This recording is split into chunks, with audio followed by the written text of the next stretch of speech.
I pressed it.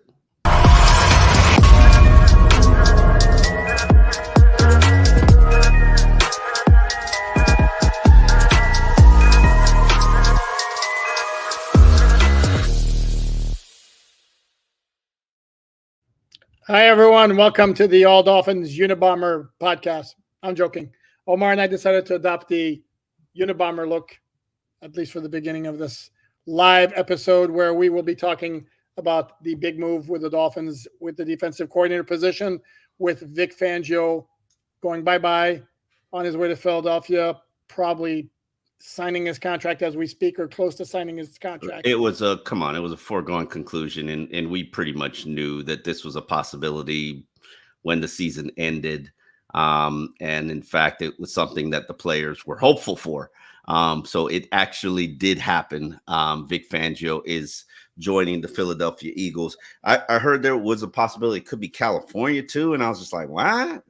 But with Harbaugh, and it didn't make any sense. But Vic too, it just makes too much sense. He wanted to be home. Supposedly his mother, I don't know this for sure. Supposedly his mother's 90 and she's as 90-year-olds do, and he wanted to get home, and he's home and wanted it last season. So yeah, and he's never hidden the fact that he has a major affinity for Philadelphia. I mean, one time he remarked to Cameron, who was wearing a Phillies hat, and was like talking Cam about his love for all Philly teams. And as Omar mentioned, had it been entirely up to him last year, he'd have taken the Eagles DC job last year. The way it kind of worked out with the timing sure looks like he'd agreed to terms with the Dolphins. Then the Eagles lost their defensive coordinator, Jonathan Gannon, when he was hired to become the Cardinals head coach. And it was like, oops, too late.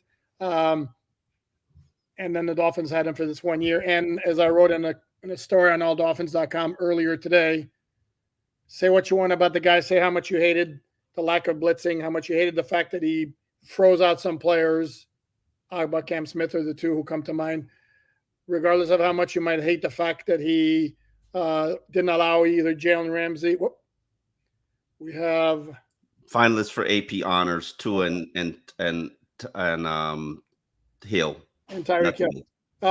No matter how much you might have hated the fact that he didn't allow Jalen Ramsey or Xavier Howard to shadow other defenders, receivers, the guy did a good job. Sorry, point blank. That wasn't the only issue that they had. Don't do that. And he was. Come on, don't do that. Don't do that. There was a laundry list of issues that they had. I'm talking about from a fan standpoint. I think okay. As far as I was talking about from player standpoint. My bad. From the player standpoint, what was the issue mostly? He's gruff and not willing to listen to suggestions. Uncompromising. Uncompromising.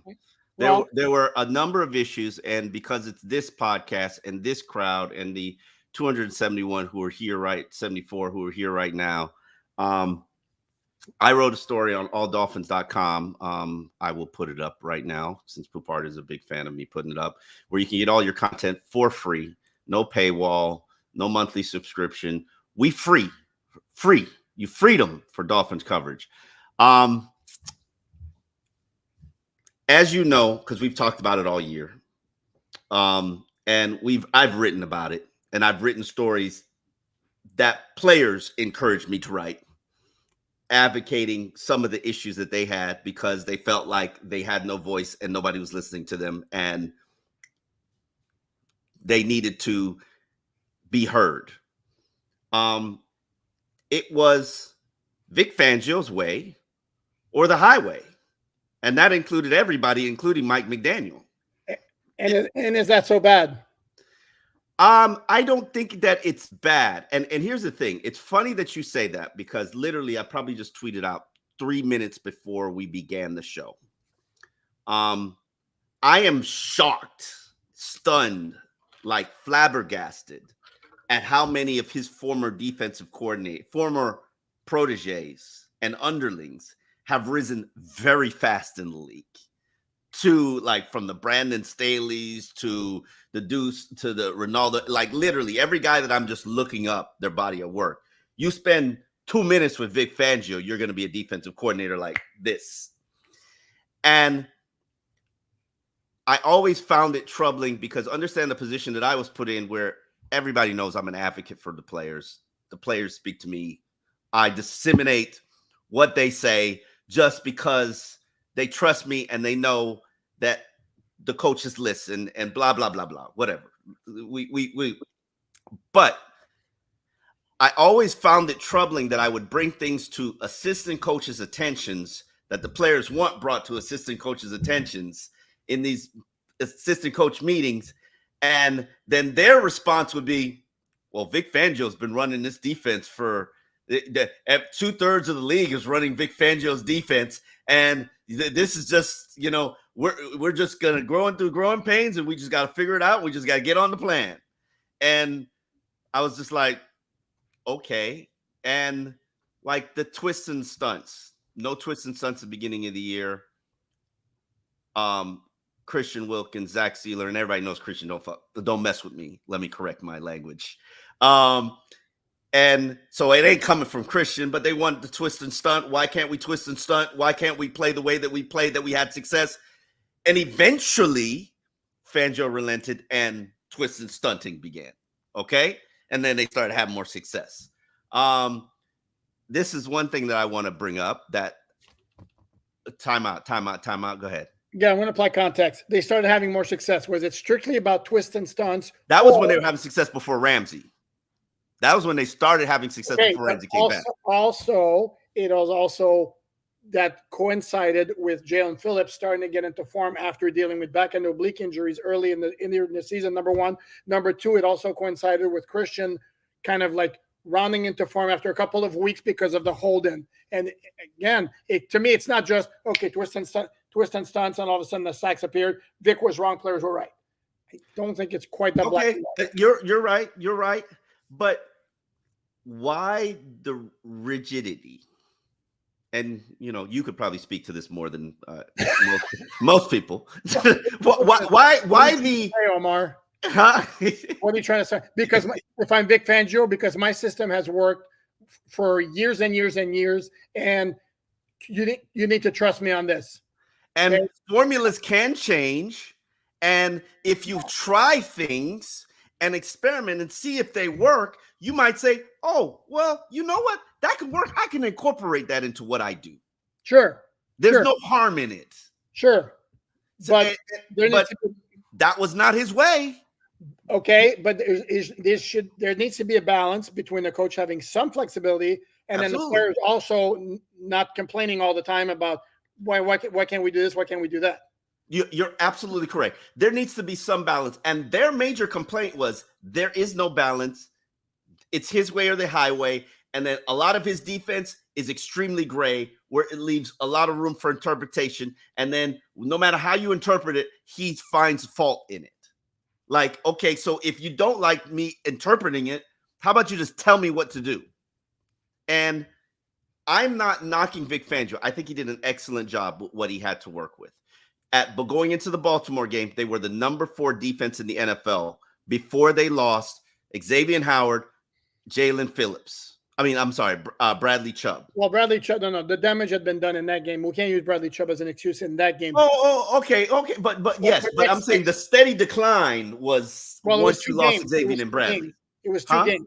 It was 2 games late in the season. They went from 4 but 2 games cost them like 4 spots. 6. They weren't 4 the week after, but they weren't out of the top 10. They went from 4 to 10 at the end of the season. In a span of 2 weeks. 3 games. But yes, 2 games. No, okay. They started at 4. I get what you're saying. But even the shadowing stuff, and here's the thing that a lot of people don't know, and I don't know if this is 1,000% true, but shadowing was not the plan. Ramsey made it the plan and basically gave him the double bird. And you mean he went Randy Starks on him? He went Randy Starks on him, and then Vic took credit for it, which made it like, oh, word? Really? It was not the game plan. I'm going to go ahead and look at the press conference because I don't recall. I think I don't recall him saying, yes. all praise okay, here. all right. But he certainly took the praise for it. Well, he wasn't, dude. We expect him to say the press conference. Oh no, by the way, it was Jalen who. Exactly. That's what I expect him to say. That was serious? Jalen. Yeah, I am. You really expect him to do that, and then puts the message out there that Jalen Ramsey does whatever the hell he wants, disregards the coaching orders. Come on, really? Which is why, anyway. Let's listen. The bottom line is, Mike McDaniel would think about that. All right, think about that. Let that digest a little bit. Oh yeah, come on, Mike McDaniel volunteering to a calling and changing plays. Come on, he would. That's Mike McDaniel wanting to heap praise on the tour, and it's not the quarterback having the option to do something at the line of scrimmage. Is not the same as a cornerback saying you're supposed to be playing zone, and the cornerback saying no, I'm going to shadow. Don't think it's quite an equivalent, but. We can certainly agree. The dude did a hell of a job. And in the playoffs, I'm going to say it again, the loss was on the offense. Against Buffalo, the loss is on the offense. The defense gave the team a chance to win both times, despite a crap load of injuries. Yes. So, and the dude. Tennessee, though, they got to take that L. Defense. It was both. It was both. Omar, offense had the ball after Tennessee's first touchdown, went 3 and out to give Tennessee the ball again. Then they had the ball back, needing only a field goal, and the drive died down. So it was both. All right, fine. I'll take dual responsibility. I'll allow it. But the bottom line is the defense carried the team for the second half of the season. There's no argument there on my part. Any Dolphin fan, yeah. People are throwing Fangio under the bus because he broke up with you and he doesn't want to be with you anymore and he left you. And so now you're crying spilled milk. But truthfully speaking, the players did not like him. And this is not a secret to you because I've been telling you this for weeks and weeks and weeks and weeks. And they're happy that he's gone. And the dude's heart was in Philly also. Huh? What'd you say? Dude's heart was in Philly. If we're going to absolutely, no question about it. And I totally understand. I totally understand. And it was, I think it was an uncomfortable and not a great philosophical fit between him and Mike McDaniel. But I also believe that there's power in compromising and there's power in working with people who don't share your views and philosophy. And I love the fact that Mike McDaniel had a former coach on staff that he can turn to and lean to in order to say, hey, back in my day when I had to deal with this is how I handled that. Or go to him and say, hey, how do you deal with this player who's upset that the fact that we're not giving him a multi-year contract? What do you say? How do you deal with like that? I always believe a gray beard is very important on every staff, which is why I would fully support and endorse the addition of a guy like a Ron Rivera to Mike McDaniel's staff, because where's the gray beard right now? And I think gray beards are what help you get to that next level as a coach. Here's my only thing, though, and I agree with you with the idea of having a gray beard, having somebody with previous head coaching experience like Fangio. But I don't know if it can work if you have two diametrically opposed personalities like that, where the defensive players are looking at the offensive players who have fun and laugh with McDaniel, can make suggestions all over the place, and then you're dealing with the old fuddy-duddy over there. And the defensive players are looking at the offensive players like, whoa, man, well, what the hell? What about us? I think there needs to be a little bit more of a closeness in terms of I don't know if I agree with that. I don't know if I agree with that, but they were extremely polar opposite, but it was fine. I mean, I don't think it, like, to be honest with you, I think Mike wants to be able to not even look at the defense and not care about what's going on over there, because he wants to be solely focused. And he's not the first offensive coordinator, play caller, head coach who wanted that. Adam Gase certainly wanted it as well. Dude, Adam Gase was on the bench drawing up plays when the Dolphin defense was on the field. That's what you got a defensive coordinator for. That's his job. What am I going to do? Except, throw the challenge flag, call a timeout if need be. That's what you're there for. Listen. Not a good look. I'm sorry, but that was a bad look. When Adam Gase was. You don't think that was a bad look when Adam Gase is on the bench, literally on the bench, while the action is going on in the field with the Dolphin defense, and he's on the bench drawing plays? And Darren Rizzi was responsible for the challenge flag. I understand that, but the dude is the head coach. Everybody's got a role, brother. Everybody's got a role. I understand. Their head coach is supposed to be the overall overseer. To me, I'm sorry. To me, that was a bad look. Adam Gase didn't care about what you thought was a bad look. He cared about calling his 20th ranked offense and making it successful. So, listen, you're not going to see me throw stones at Mike McDaniel. He coached the #1 offense in the NFL, the #6 offense last year. Yeah, he's got improvements to make. He's Mr. Friendly, Mr. Everybody loves everybody. And that's his style and that's his approach. And I could tell you one thing about Mike McDaniel. He is authentic as hell because he isn't a fraud. He's exactly what you saw in Hard Knocks, exactly who we get every day, exactly who his players get every day. And I respect that. I respect the authenticity. What you have to do is, I would prefer you find a graybeard. I'm not comfortable with a Campanelli or Ronaldo Hill. Love both. Think that both can do it, get it right. Define graybeard, though. I need a guy who's done it, who's been a head coach. I do. If you don't, in my opinion, if you don't add somebody who's been a head coach to your staff, Mike McDaniel, you're making a mistake. And I would love a Ron Rivera. I don't know if he wants to coach. Ron Rivera's probably got buyout money out the wazoo, is not interested in working for free, which is basically what he'd be doing if he decided to take the Miami Dolphins defensive coordinator job. Leslie Frazier's out there. Would love Leslie Frazier to run Miami's defense.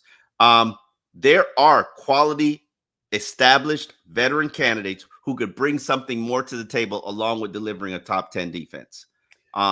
This is where, sorry, Mark, but this is where we need to mention that one of the guys whose name has been floated around is Brandon Staley. And he did have one very successful year as a DC with the Rams, with Jalen Ramsey. So there's a connection there. But he also had Jalen Ramsey and Aaron Donald, and he was in charge of the defense. If he was to the Chargers defense what Mike McDaniels is to the Dolphin offense, he was in charge of it the last 3 years, and that defense was a hot garbage. Yes. Other than another Fangio protege, by the way. Correct. And maybe the one good game they had was against the Dolphins in 2022. They did. They had a great game plan, and they came up with a blueprint to kind of slow down that offense, which at the time looked like it was really hard to stop. But then this year was a complete mess. It was bad. Yeah, and there's another name out there, which literally I was just looking it up, and then I realized he's another Fangio, Sean Desai from the Eagles. Oh, Desai, it's not Desai. Oh, I don't know. I never heard this guy's name before in my life. Okay, well, you're off the beat last year. He interviewed for the coordinator for the DC job last year before they gave it to Fangio. Interesting. Yes, he was one of those, including Anthony Campanelli. But here's the thing.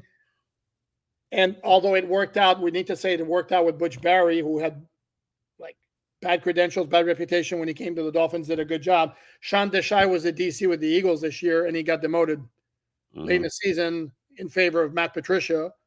And then eventually he was let go. Yes. So not exactly coming to Miami on a high, if you catch my drift, if the Dolphins do wind up hiring him. Literally. I got a player hitting me up and I got to hit him back. Okay, while you do that, let me explain what's going on because we brought it up. We don't want to tease anybody. The Tua and Tyreek finalists for AP awards. Tyreek is a finalist for the AP Offensive Player of the Year award. And his main competitor, I think he's would be to me the co-favorite along with Christian McCaffrey, though it was McCaffrey who won that award from the Pro Football Writers of America. The AP award is different. Tua is a finalist for Comeback Player of the Year, even though everybody, it seems to be a foregone conclusion it's going to be Damar Hamlin. Why are you shaking your head? I mean, because of the concussions, that's why Tua was a candidate for Comeback Player of the Year. Okay, and Damar Hamlin died on the field. Gotcha. All right, cool. At the end of last season, came back this year. And again, from everything you've read and heard and that's been spoken, it's practically a foregone conclusion that Hamlin's going to win that one. Tyreek's got a shot. To me, Tyreek was a slam dunk to win the award for Offensive Player of the Year until the last few weeks of the regular season. Are we going to ignore the divorce thing? I'm ignoring it personally because it's, again, not your business. It's not relevant. And here's the thing: is I know it's highly popular on the social media streets and on web pages. We haven't written anything about it on Dolphins.com. If you want to, Omar, I don't. Only thing that I want to say is that those are court records, correct. And they require your signature, and they were filed on your behalf, and you could dispute it and on social media, and that's great, but it was still filed. Correct. I wish Tyreek the best in everything. I'm definitely not the person to be talking about anybody's marriage. So I'm staying minding my business, but it's just odd. But we also know that Tyreek fabricates truths on a regular basis. So Yeah, I and no, and my whole thing is that is the players off the field stuff fair game. To me, it's fair game if it can affect what happens on the field. Like when we had the incident at the marina last year, there was a possibility, however legit you want to think it might have been or might not have been, that he would have been suspended. correct. So that becomes something that's relevant. His personal life, his marital issues. Yeah, Maybe, I can't remember my 15 years with covering the Miami Dolphins for the Sun Sentinel ever me writing about a player filing for divorce. I just can't. And I'm not calling them out for it because clearly it was their most read story of the decade. And everybody got to do what they got to do for clicks and traffics. But I've known players who got divorced during seasons, but that's none of my business. Yeah, unless it affects their performance on the field. If the guy's like playing at half speed or something, or he's dropping 8 passes in a row because he can't focus on the ball, then that happens all the time though. So but then they would become maybe something worthwhile and legitimate. But we're talking January after the season. And the other side of the argument is, I mean, he featured his wife and his family life on Hard Knocks. He gave it a ball and kissed her like 2 weeks ago. Listen, I did ask when he got married. I did ask him the question when he got married at the bye week. Like, this seems a little bit weird and rushed. And, he answered the question and he kept moving. And Tyreek is an open book. Tyreek does his own podcast. Tyreek has his own platform. Tyreek is on Twitch on a regular basis. If Tyreek wants to address it, Tyreek will address it. I'm personally like, okay, I mind my business and I don't worry about that stuff. But I know for Dolphin fans, they're like, well, what's going on here? Tyreek says he's not getting divorced, but he's filed for divorce. So yeah, and for those who immediately go to Tyreek and see his tweet like I'm didn't file for divorce, it's out there. I mean, the local newspaper, the South Florida newspaper, didn't pull that out of thin air. It's there. So yeah, we tend not to make stuff up. It's usually it's bad journalism practice. Yeah, and let's address journalism practices because okay. I have a issue with what's going on now, primarily in the podcast space, which I am new to. You are new to as well. We are both journalists, correct? You would describe yourself as journalists? Sure, I prefer all around good guy, but I'll settle for journalist. Okay, there are rules to what we do. There's integrity to what we do. There's credibility that we fight for. I view myself as a journalist first. What I'm uncomfortable with now in what I'm seeing in the podcast space, and I can't say I'm seeing it everywhere, is people out there telling you sources, my sources. Trust me, I've been in the business for 20 years. 20 years. Sources are not easy to come by. And they certainly don't just volunteer information unless you have a good relationship with them. If you have never met somebody who you claim is your source, then trust me, they're not a source or they're not a credible source. What we do is different than what a lot of podcasts do because we're both on the ground floor. We're both there. we're both in the locker room. We're both have relationships with the coaches, the GMs, the players, the executives. And I'm not saying that we're better than any other podcast. We're two journalists who are doing a podcast. Now, for like the Fangio story, for instance, because this is really where this genesis of what this situation is. I watched a certain individual's podcast, and people had been telling me, "Oh, actually, let me rewind a little bit." We held a podcast kind of round table yesterday with Dudley Do Wrong and with Reason, and who both have podcast platforms that I respect. They both do two different things, and they've helped us primarily create kind of a foundation for what we're trying to build, because we're figuring this out as we go. Correct, Poupart? Sure. We have never denied that. Okay, so some of the guys who are doing it and doing well, we went to them and said, "Hey, how do we do that? What do we do? What do you think? What is this?" And they've helped us in terms of guidance. I don't necessarily see a lot of those guys out there saying my sources, my sources, my sources, my sources. I'm a reporter. I'm a columnist. I have sources. Dan Morgan just hit me back, thanking me for congratulating him.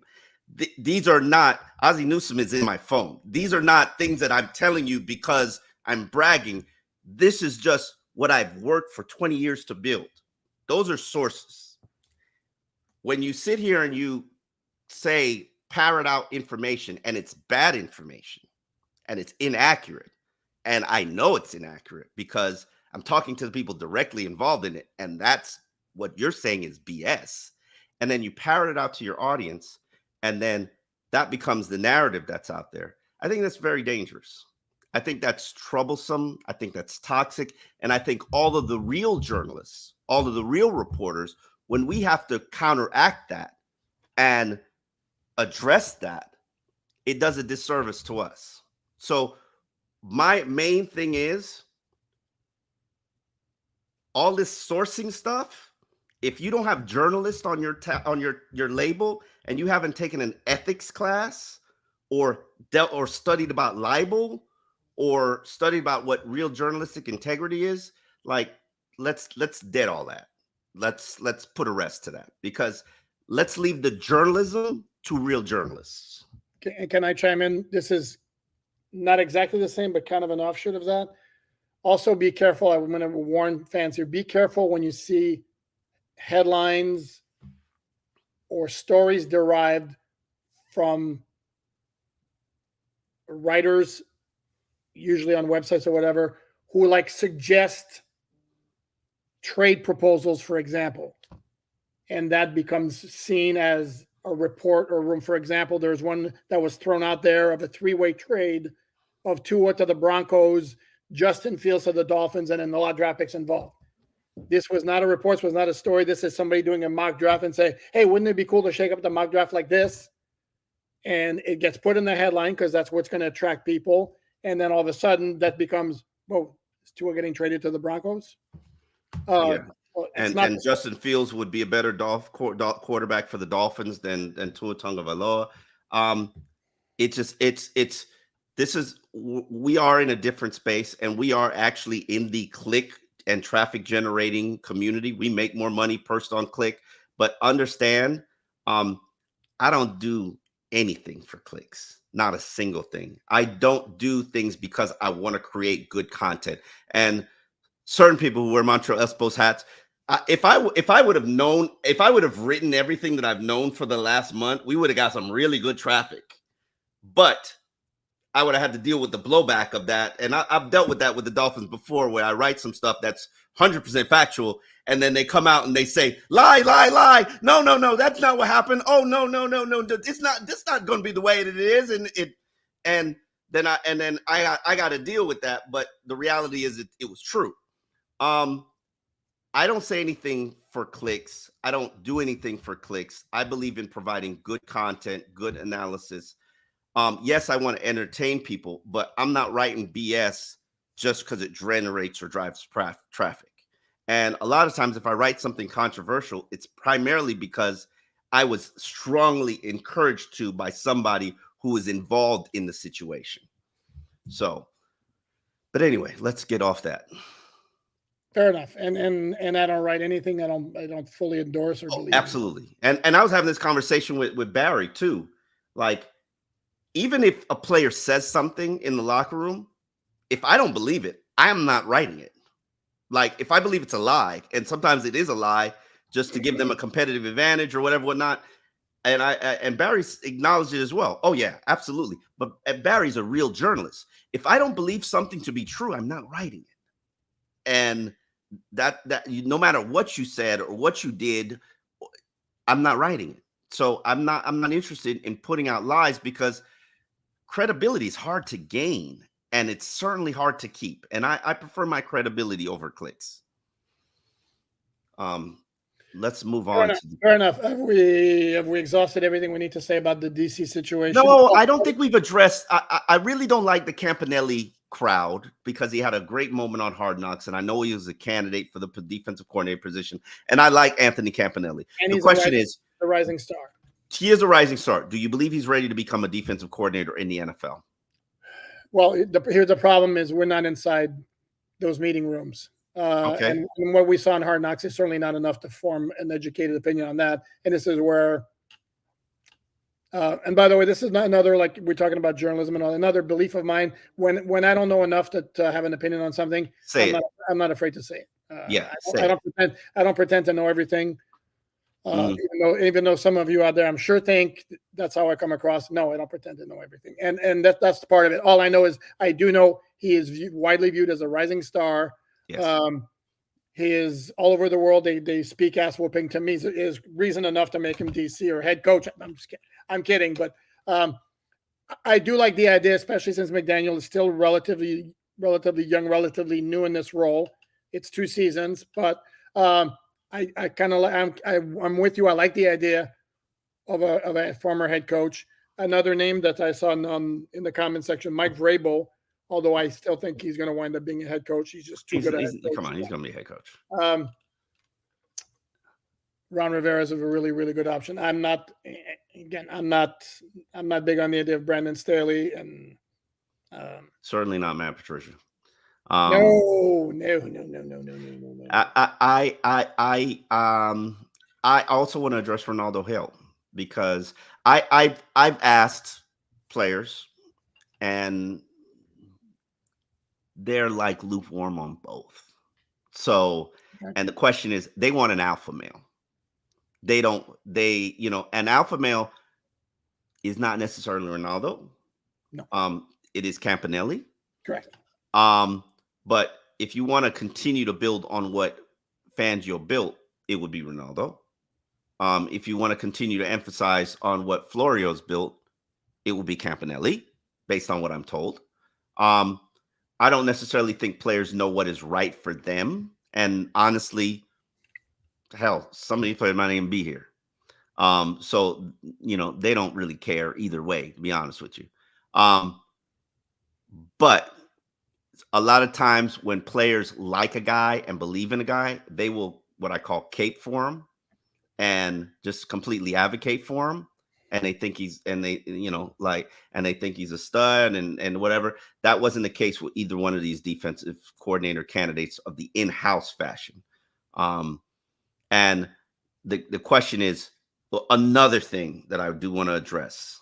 Ooh, this one really upset me.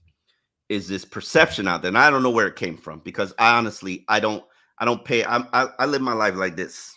I'm focused on what I need to focus on. When I'm not doing all Dolphins content or WQM content, I'm worried about Mila Aria Kelly and everything else and my family. And and I do care about my Twitter, my audience, and feeding my audience, but all the peripheral stuff,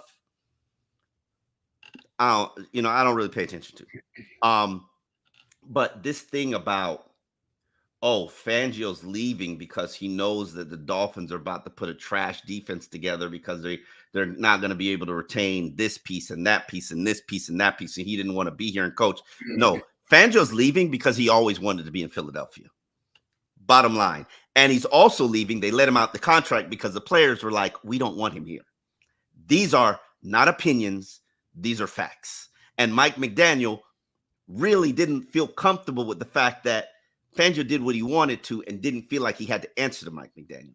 This is facts. So it wasn't a great marriage.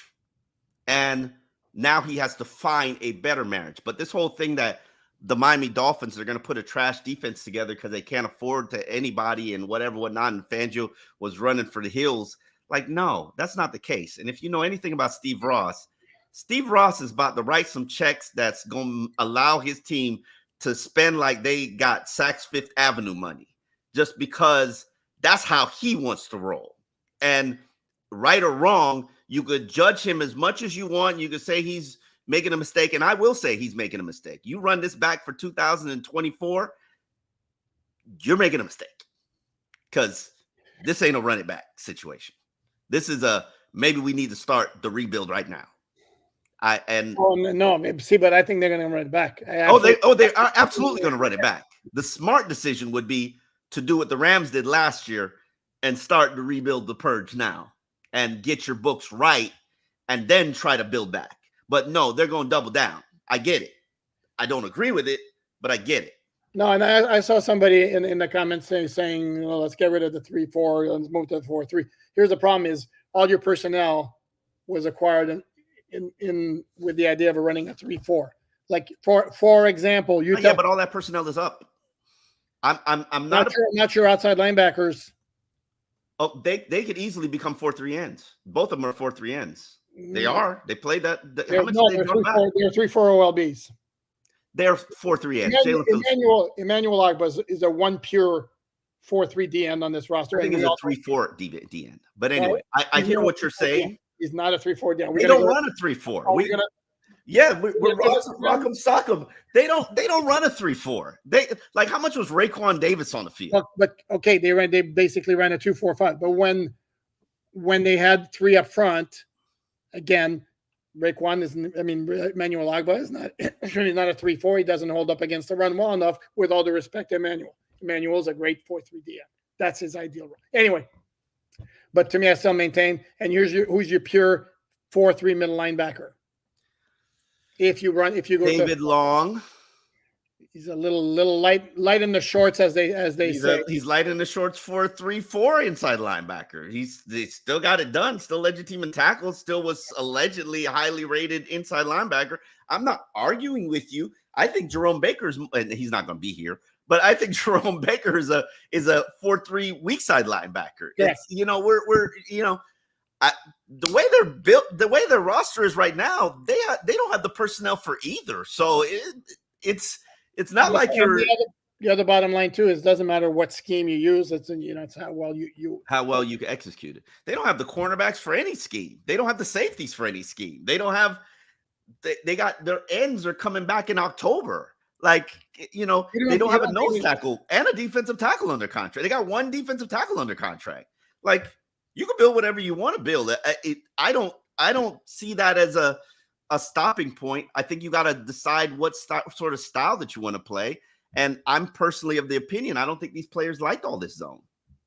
I don't think they did. But then again, you're going to get a whole new batch of players. So that's in the back end. But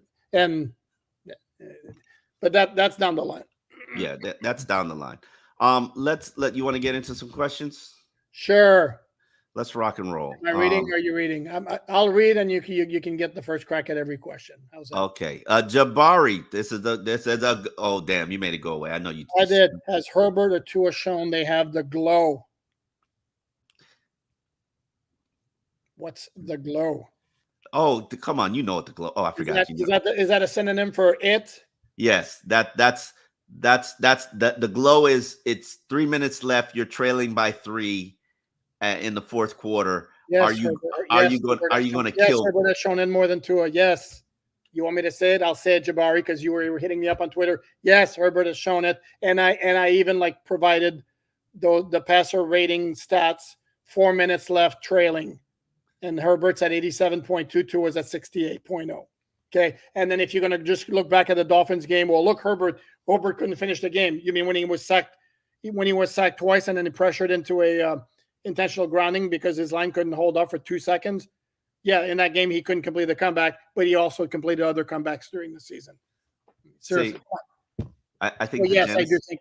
Sorry? I think the genesis of this question is you confessing to the people why you like Herbert. I think Herbert's better than Tua.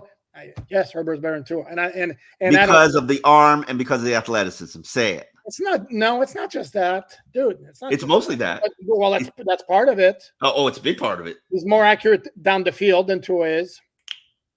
Okay. And again, we certainly can pinpoint a couple of passes. But like for example, that throw that Tua made against the Chargers in the opener, the one where he stepped up in the pocket through the hill, best pass of his career, absolutely brilliant. Herbert's probably made 12 of those in his career. I mean, so okay. I'm not going to refute it. I could tell you, as somebody who was in the process and was looking at both of those quarterbacks head to head, and maybe I felt like I made the wrong decision at the beginning of the season, and then when Tua whooped his tail, I was like, maybe I did make the wrong decision. Whooped his tail. It was 36-34, dude. Are you serious about this? Who owns the winning record against in head to head? Team game. It's always a team game when it's convenient for you. But yeah, you know what happened. You know what time it is. Tua owns him. Listen, it's 2-1, by the way. It's 2-1. Their personality. I'm dying to see what Herbert becomes under Jim Harbaugh, because there are no more excuses now.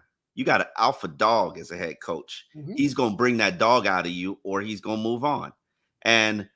Dude, they can't move on because the Chargers have done this with Herbert for at least a couple more years with the contract they gave. You could always move on from a quarterback, especially somebody like Herbert. Somebody give you first round pick. You could move on if you want to. The dead money is going to be ridiculous. You could do anything. You could do anything you want to. What's wrong here? But okay. You could do it. Let me look at their cap situation. Let me just for you. Come on. I can't outdo you in many things, but I can outdo you in NFL finances. In the meantime, I'll acknowledge Karen. Thank you, Karen. Chargers, yes, you're right. They're $46 million over the cap. They're right in the neighborhood of the Dolphins. And look at the cap hit if you move on. Again, this is where I'm talking about with Tua in the contract. If you're going to give him a long-term extension, give yourself an out after, to me, it's no more than 2 years.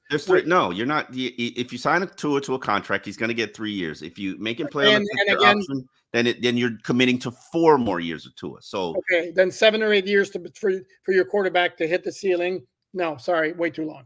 Way too long. You could also move him after that in that final third year. You don't have to be absolutely committed to him. So then you got to now you're stop crying. You're always crying about to go. Oh, I don't want to be committed. You like a serial bachelor when it comes to quarterbacks. You just want to date around, and then what if you find somebody you really like, Poupard? Then what? I want somebody I love. If the idea is to win a Super Bowl, I don't want somebody who's good but won't get you there. And it's a very short list of people who will get you there. And he can't beat the 3 that are in front of him right now. I'm not going to deny that. Doesn't mean that he won't be in the next 2 years able to beat the 3 that are in front of him, but right now he can't. And okay, and if he does, and if he can't, then in the next 2 years, move on. Okay. And as I said in yesterday's, when podcast worlds unite, and I strongly encourage you to watch that episode 206. It's not timely. It touches everything. It touches the cap crisis, touches Tua Tagovailoa, touches future contracts with Tua, touches one player that we would add to the team to improve to make the 2024 Dolphins better. Watch that episode. As I said yesterday, if you tell me right now, sign my life on the line for 5 straight years of 11-6 seasons that don't bring you a championship, I'm signing, Poupard. And you know, in your mind, in your conscious mind, that you would too, because it would lead to better seasons for alldolphins.com. Well, sure. Don't act like you wouldn't. In that point, don't that concept. And the caveat was no playoff wins. 11-6 for the next 5 years, no playoff wins. I don't know if I agreed to no playoff wins. I said no Super Bowl. Huh? That was the conversation. No, and yes, actually, now that you put it that way, since it's better for business if the Dolphins are relevant and in the playoffs. Okay, fine. I'm speaking. See, this is how magnanimous I can be, because I'm looking out for the Dolphin fans who won a Super Bowl title. And this is how I hear what you're saying. But you know what? You know what winning a Super Bowl title means? Time to reset. Okay, and this is a question I would ask the fans in the comment section. Okay, you win the Super Bowl title, and then it's followed by 4 years of crap where you don't make the playoffs, or make the playoffs 5 years in a row, but you don't win a playoff game. What do you prefer? I didn't say don't do them like that. Let them get 1 or 2 playoff wins in 5 years. Come on, man. Okay, let them be the Cincinnati Bengals. Okay, you never reached the AFC Championship game. Okay, I will certainly give you that. What's a preference? For business, you know what your preference would be. Gotcha. I don't know. Well, fucking from a business standpoint, you give me those playoff wins. Playoffs every year. You get you 11-6 there. Exactly. And the point I'm bringing to you is, you know what the Dolphins, from a business standpoint, are thinking? Oh, absolutely. Just give me 11-6, and but here's the other thing too: is you're under the assumption that if they maintain the status quo everywhere, it's 11-6 for the next 5 years. No. I'm not necessarily convinced. Is it possible that at some point it's going to start going like this again? Because yeah, I didn't say that they're going to. Yeah, oh yeah, trust me. I sat here and I said this. I'm digging and I'm providing content on alldolphins.com, and hopefully you're checking them out. I've done the depth chart. I've done I've done a breakdown of all the 10 issues that you have to deal with before you even get to the free agency point. This is the 10 things you got to deal with before you get to the starting line of the offseason. And I'm forecasting it now. It doesn't look good. It doesn't, unless Chris Greer is able to pull a rabbit out of his hat. And when I say a rabbit out of his hat, it's Jalen Ramsey-esque player. And it's possible. This looks kind of bleak financially for the future. It does. Because you're going to be letting a lot of your free agents go because you're not going to be able to pay for them this offseason. And then you have to replace them with rookies. And you know how Chris Greer drafts? So I said it. I don't deny it. I've said it for a decade. I know. It's hard to disagree. Nick, thank you very much. Omar has strongly hinted several times that Fangio leaving was a very real possibility, so I wasn't shocked to hear the news. I'm more concerned about the salary cap than this grumpy dude leaving. You got a problem with grumpy dudes, Nick? Come on, man. At least you own it. Listen. Hey, man. Yeah. If you watch the All Dolphins podcast, I've been dropping hints since God knows, probably episode like 50. Like, Fangio wasn't happy here, and Fangio just did what he wanted to do, and the minute he decided he didn't want to be here, he wasn't going to be here. I personally will miss him for many reasons. Number one, because he's a kindred spirit. Number two, because we get coordinator Thursdays. Yes. And with all due respect to Frank Smith and Danny Crossman, who are nice enough, you got relevant stuff, relevant comments from Vic Fangio on a regular basis, whereas not so much from the other two guys. Yeah, I mean, because Fangio just didn't care. He just literally nuked people, and I don't care. And it was never unfair. It was never a cheap shot. It was never unfair. It was never a cheap shot, but it was literally, he just a straight shooter. Called it as it is. He flat out was just like, and yeah, I did respect that as well. But the issue began, players did not feel like he was always being fair to other players. And I'll give you a perfect example. There is nothing wrong with Cam Smith as a player. And I have asked to a man, do you think he could have outperformed Eli Apple? And everybody said yes. Vic said, absolutely hell no. And the problem that we have there is you're stunting the growth and development of the team primarily. And I'm sure this is what Chris Greer's problem was, because I'm sorry, Cam Smith couldn't have played worse than Eli Apple. And if he did play worse than Eli Apple, he just would have been replaced by Eli Apple, who then would have continued to play bad. Correct. There was no reason to not give him a shot. Again, we don't see what's going on in practice other than stretching and that's what Mike McDaniel said to us once when he got frustrated by us hammering him with the question. And he basically said, if players, and this is what bothered me, he basically said if players felt like he could help them, they would have called for it to happen. And Mike is a coach where he would have listened to the players, but they did call for it to happen, and Vic didn't listen. No, correct. And to me, maybe it was the beginning of the end. If you remember the Jacksonville preseason game, he got beat on a double move and bad. That was so long ago, though. Dude, but can you, other from what we saw, because you and I both saw him in training camp, that dude looked good. He got beat one time on a double move, and then in the preseason game against Jacksonville, he got smoked on a double move, and then basically that was the end of him. It made no sense, and my point is, it also made no sense to players, and that's when you kind of have issues there. Like, and I'm not questioning Vic Fangio's. I wrote a column once saying I'm not questioning his knowledge or understanding of defense or scheme. What I am questioning is his ability to compromise and find common ground.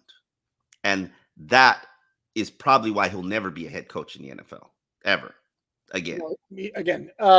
But no, that one's a great mystery because it was almost a case of, cutting off his nose to spite his face. It's like, why are you not giving the kid a shot? I mean, like you mentioned, especially in those games after Eli had a rough outing, put him in there, and if he's completely, crapping the bed, then you take him out. Give him the third series of the game, see how he performs, have specifically call the plays how you think you're going to call them, the scheme how you think you're going to call them. If he struggles in the first 5 snaps, replace him. You never even presented yourself, and you didn't even play him in garbage time. He played 11 snaps all season. And we're not making this about Cam Smith, because clearly there are some issues where he needs to show a level of maturity and growth that was not there. But a lot of rookies go through that, and they kept dangling the carrot and never giving it to him. Well, okay, after a while you get frustrated and be like, F it. And that's where he was. And then that happened. That's why you started to see Ethan Bonner playing ahead of him. But the question is, was Fangio fair to Cam Smith? And the answer I consistently got back was no. Mm-hmm. And he wasn't the only person that he wasn't fair to. But listen, and that's why he's gone. It is what it is.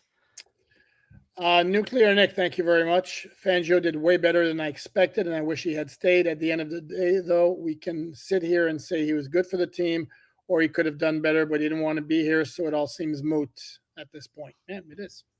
Yeah, I'm not crying over his departure. And I am, damn it. Yeah, I know you are. You like grumpy curmudgeons. I do. What is this? Oh, damn it! Hold on, I'm taking care of the comments. Okay. You get the first response, but I'll read them. Lewis, thank you very much. Tua, year 1, hip shouldn't sit. Played. I mean, I'm going to guess that. Should have sit. He meant should have sit. Played. Okay. Year 2, Deshaun plus Flo remain a pro. Year 3, Tua can't play, MVP candidate. Year 4, can't stay healthy, played 18 games. Year 5, not clutch, to be determined. I wouldn't bet against Tua. I love you, Lewis. I love you. That's listen, whatever you put in front of him and say you can't do this, that's what he's going to work the offseason to prove you that he can do. And I believe he's going to play. He's going to play fourth quarters against good teams in the offseason. Is that what he's going to do? Sorry. He's going to work on his clutch gene, and he's going to develop exactly other than driving a car. Exactly. Did I not say to you all season he's not delivering in those clutch moments? You did. And it was a disappointment, and it was heartbreaking. He was acknowledging the obvious. I mean, can I take your shoe with this? Sorry, Lewis. Okay, hold on. Here we go. If we want to go the shouldn't have played route, that kind of goes against the Flores hated him, didn't want to do it, but that was maybe the whole. He was forced on Flores. Well, correct. Okay, and I would have a less of an issue with this if it weren't for the fact that I'm going to maintain one of his best career games easily, and the one where he showed the most mobility in the open field easily was at Arizona in what was his second career start. So if the hip was such an issue, don't know that he would have been moving around. I don't think he was all the way past the hip. Let's not do that. He was not. Yes, he ran. Did you see that game? Yes. He actually looked, for the only time in his career, I might add, in the open field, he almost looked like a running back. That was some really impressive scrambling. It does not mean you're all the way healed. And the hip is something that I was told was going to be there his whole career. And all it takes is one bad hit. And with the wonders of modern medicine, lo and behold, guys recover from that stuff. So I'm sorry, I don't buy the hip. Okay. Second year, absolutely, to have all the talk of the Deshaun Watson, sure. I don't not feel wanted. Exactly. Oh, that was a great quote. He is so honest. I love that about him. It's fine. The thing with your not clutch now, it's 4 years. It's not just 1 year, it's 4 years. Okay. 8 fourth quarter wins. Sorry? 8 fourth quarter wins for Tua Tagovailoa in his correct. 4 years. And the passer rating again. Hold on. Because I'm going to bring it up. Normally, maybe I wouldn't, because I believe more in the eye test. But since you always bring up led the league in passer rating last year, 5th this year, I'm going to use it against you if I have to. And trailing with 4 minutes left, his career passer rating is 68.0, which sucks. And his career passer rating against playoff opponents also is not good. And we've seen the big games. And mind you, this Dolphins didn't lose because of him in those games. But if he's an elite quarterback to whom you're going to spend big money, he needs to play better in those games. At Buffalo in 2020 at the end of the year, at Tennessee in 2021.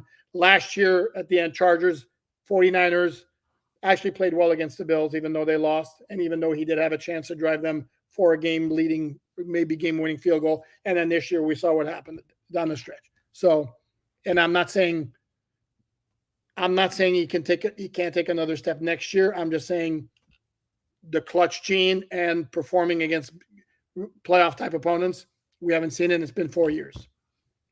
So. Ohio John, thank you, John. Did players feel like they had an open door to talk to Fangio about their concerns, or did their communication stop at the position coaches? Omar? No. So it stopped at the position coaches? Yes. And I don't think the position coaches felt like they could come to Fangio either. That's a problem. We need to acknowledge Gus over here. Thank you, Gus. Thank you, Gus. The nautical hippo. That's a great. Oh, I love the avatar too. You got to tweet me on Twitter, nautical hippo, so I can see what your avatar is. Hopefully, it's cool like that. Since we're all conspiracy theorists here, how about Belichick as a DC and Fins move on from McDaniel? He becomes head coach and breaks Shula record. Appreciate all you guys do. Wow, can you? I love the creativity of it though. Can you imagine if Belichick wound up breaking the record as Dolphins head coach? No, and I think that's ridiculous and horrible. And I think I would stone Stephen Ross if that ever happened, and if Belichick ever coached the Miami Dolphins. So, and Belichick isn't taking a defensive coordinator job. He might be out of the NFL because the Falcons thing is cool. I don't understand why people thought he would immediately just get snapped up, because I'm sorry, it's proven this generation of players, they don't handle the Belichicks and the Vic Fangios well. And if you are not going to, this league is gravitating more to the NBA, and I know they're super uncomfortable with it, but I'm sorry. Players will post up those kick rocks videos that you saw. And Ron Holland. Yep. Yeah. And I'm sorry. This is a different generation of players. I remember Adam Gase. This is Adam Gase. This isn't even Brian Flores, the era Adam Gase. Adam Gase sat me down when I had a number of feuds with a number of players because I was too critical of them. And he basically said, even though I'm right, this is a generation of players that cannot be criticized. And that was 10 years ago. That was like the Jordan Phillips and the Jakeem Grants. That was 10 years ago. Like this is you kept dumping on Jakeem for his because he couldn't catch suspect hands. Because he couldn't catch. I said suspect hands. I'm trying to be. I'm the politically correct one here. Could he catch? He was mad at me because I said he couldn't catch in practice. Could he catch? It wasn't great. Bro couldn't catch. Like, are you a receiver? You can't catch. He couldn't. Don't tell a lie. He did not have great hands. I'm like, you're about this big and you can't catch. Like, man, You know what though? You know what? I'd still take if he were back to perfect health. I'd still take him back on the Dolphins to serve as a kick return specialist. I absolutely am with you. I would advocate he'll be back here. I'll advocate. He is an upgrade over Braxton Berrios. Yeah, except he blew out his knee like badly in the preseason. He'll be back. I hope so. He lives here in the offseason. FBS Bingo, thank you. Reason is the most clickbait podcaster and has the most fake sources. Omar just lost in the sauce. Okay. I'm sorry. I like some of Reason's work. Reason is verified to me by somebody that I really trust. I don't study Reason's work all the time. All this podcast beef, podcast wars. I'm of the opinion there's enough of an audience out here for everybody. And you can go, they're podcasts that are just, their audience is nothing but haters. And they just hate on everything. And if you want to listen to hate talk, please enjoy that podcast. If you want to do film work, go enjoy Reason's podcast. Dudley Do Wrong. I love Dudley's work because Dudley is the pro football talk of Dolphins land, where he's going to bring everybody's work in and he's going to discuss everybody's work. Like, there's a room for everything. We are two journalists on the ground floors. We cover the team. Like, there Chris Perkins. There's damn, I'm gonna leave other people off. Kyle Krabs. There's Locked On Dolphins. Bro, Kyle Krabs. Yes, you mentioned him twice. Don't need to give him two plugs. Okay, there is the nice folks at Dolphins Talk. What'd you say? The nice folks at Dolphins Talk.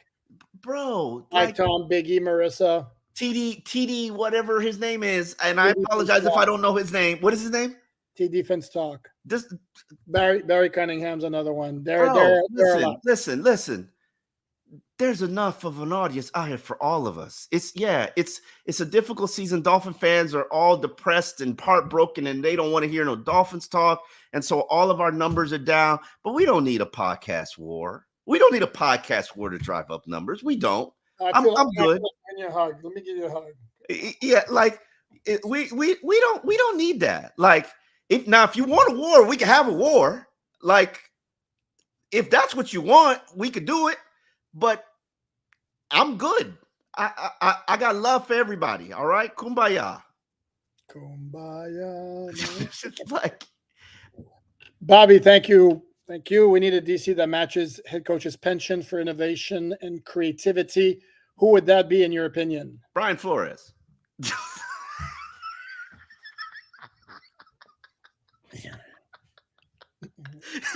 He would be great from an X's and O's standpoint. I'm sorry, I meant it though. But he's very, very creative. Yeah.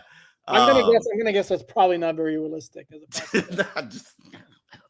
I'm a Ron Rivera fan. I know it is what it is, and I think Ron Rivera is a good coach.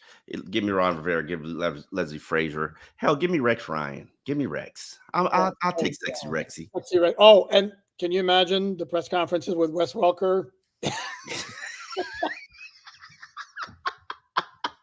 Oh, that would be awesome. If you don't know what I'm talking about, Google or go on YouTube and look for Wes Welker, Rex Ryan foot. And enjoy. Oh man, that was awesome. No, I'd love Sexy Rexy. That'd be great. Wink Martindale's another one that I wouldn't mind. Where'd he come from again? Long time with the Ravens. Last year was with the Giants, and they moved on from him. Had some issues with Brian Daboll. Oh, that Giants defense was trash. They had, for the most part, but they had one absolutely hellacious linebacker. That middle linebacker, holy crap, did he have a year? Okay, Recky, I think his name was. Woo! Man, was that good. Let's get through some of these questions. Yes, okay, next one. Hipster doofus. Thank you. Am I alone in getting deja vu from the Kevin Coral days with this Vic Fangio situation? Am I misremembering, or was it quite similar player discontent? It's like Groundhog Day for Dolphin fans, LOL. I don't even remember the Kevin Coyle situation, to be honest with you. No, he was a Philbin guy, and when Agnes came in, he brought in Vance Joseph. I don't recall it being an issue of players not liking him at all. Joe B. Dolphins Love Channel, Keith Williamson. Is Reason a bigger a-hole than Sago? I'm not touching that. Not touching that. Thank you for the contribution, but not touching that one. I don't have a problem with either individual. Sorry. Will, hey, what would you have? What would it take to tag and trade Wilkins? We have a lot of holes, and if Greer lets him walk for nothing, he should be fired. Omar, tag and trade Wilkins. Let me jump in and say, but if he does leave, chances are this was a player for whom the Dolphins could get a good compensatory pick if they wind up.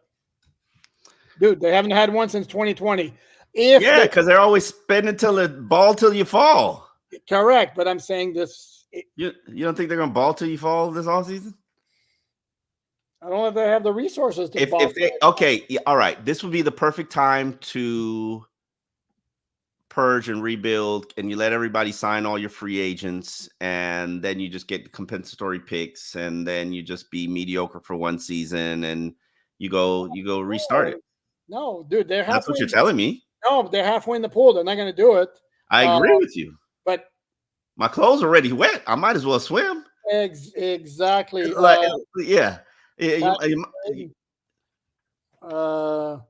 What's up? Here's the thing. I don't know. So you're asking a team to give you good draft pick compensation in addition to giving Christian a big contract. We do it, but wouldn't we?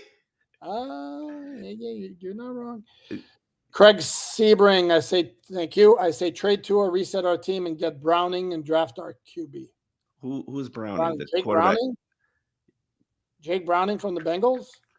Yeah, I'm good. Thanks. Appreciate it though. Yeah, no thanks. I'm there too. Matt, thank you, Matt. I would take one Super Bowl title followed by some losing rebuilding seasons over 5 straight 11-6 seasons without a title in a heartbeat. And it's not necessarily either or. See Chiefs' current run of success. Chiefs have Patrick Mahomes. Yeah, get Patrick Mahomes. It'd be a lot easier for you to do that. And the Chiefs are going to be facing a tough offseason as well. Financially things run their course when you start to pay big money quarterback salaries. Bills are facing tough times. Eagles are facing tough times. Chiefs are facing tough times. I don't know about Baltimore. Let me look at Baltimore. While you do that, I'll look at the next one. Well, thank you. And by the way, there is only one first-round graded defensive tackle in this year's draft. I think Wilkins could yield a first or second-round pick because of that. No, because you're gonna have to discount it based on the big money contract. Oh, you can get a second-round pick even. Second round. First, I said no. First, no. Okay. Yeah, you could tag him if he's willing to sign the tag. You could give him the franchise tag, not the transition tag, because the transition tag I don't have to give you a draft picks. I just sign him to a contract that you're not going to match and say goodbye. Or hold on, Will, hold on. We mentioned, speaking of Wes Welker, in 2007, Wes Welker was the Dolphins was going to be a restricted free agent. Patriots wound up putting a contract in that the Dolphins were going to match, or no, didn't want to match, and they wound up trading him for a second and a 7. It is what it is. It's anything is possible. Anything is possible. I mean, what are you doing, Jerry Seinfeld now? No, that's Kevin Garnett when he won a champion. Anything is possible. You don't remember that? No, I don't remember. With the Celtics. Yeah. By the way, did you see the one where Paul Pierce apparently said he could outrun Vita Vea of the Bucks, and they're going to do a race? Paul Pierce. Paul Pierce is going to supposedly race her. They're talking about it, or it's out there on the Twitterverse. Okay. Joe B. Thank you. Stop dragging your feet, Omar. Spill the beans. He gone now. What beans? That must be old because I think I spilled every bean that there was there to be spilled. On Fangio. Devin, thank you, Devin. What do you guys think about Ronaldo Hill being the next Dolphin DC? Talking about the players wanting an alpha. That's not Ronaldo Hill's personality. He's very mellow.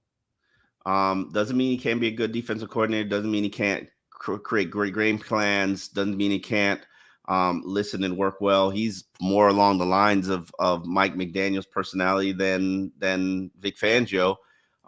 It just means somebody's got to lead, man. Somebody that Anthony Campanelli personality that you see leading team meetings. That's why those guys step up and stand out. And you players, especially defensive players, they need that.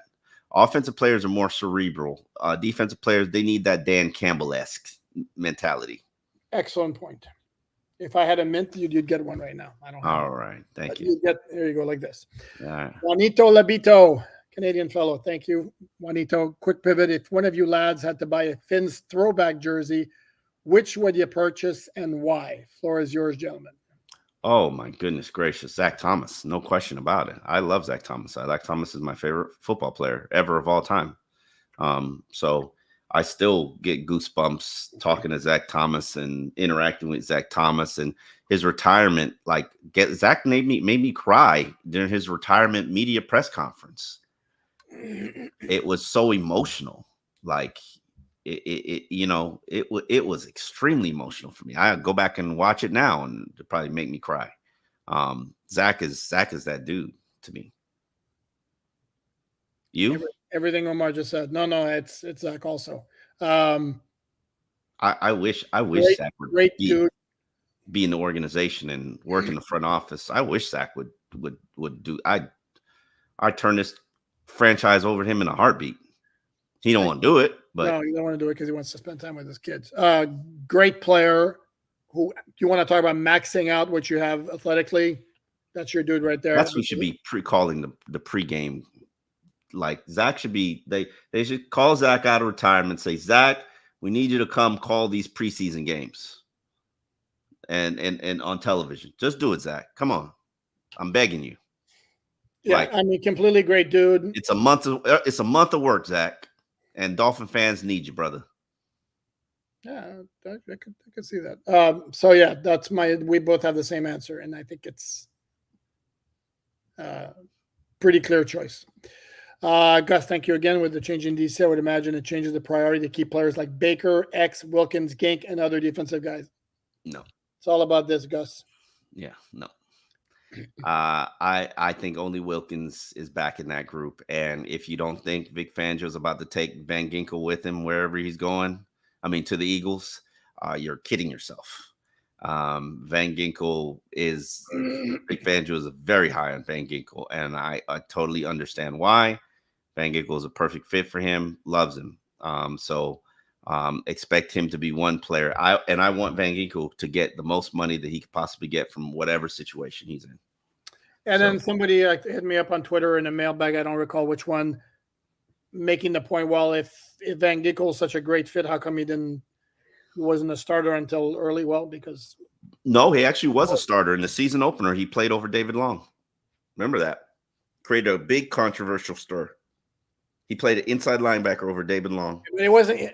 No, okay, you're right. But he wasn't a full-time starter at the beginning. But he played in their base package where David Long was in a sub package.